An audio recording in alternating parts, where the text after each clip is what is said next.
মাঝে মাঝে পথের পাঁচালীর দুগ্গা হতে ইচ্ছা করে। এলোমেলো রুক্ষ চুল, ফ্যাকাশে শাড়ি, ইচ্ছে করলেই মুক্ত পাখির মতন উড়ে বেড়ানোর স্বাদ।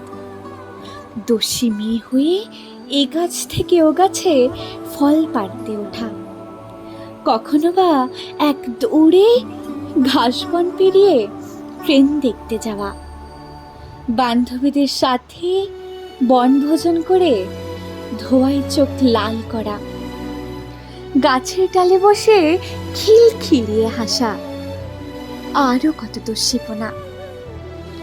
তারপর একদিন মরণ জ্বরে টুপ করে নিভে যাওয়া। আহ, কত ভালোই না হতো দুগ্গার জীবনটা পেলে। তাহলে হয়তো এসব ডিপ্রেশন, ফ্রাস্ট্রেশন, হেজিটেশন কিছুই ছুঁতে পারত না।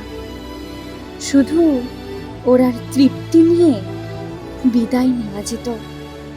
কিন্তু আফসোস, আমরা যে চাইলেই সব কিছু পারি না।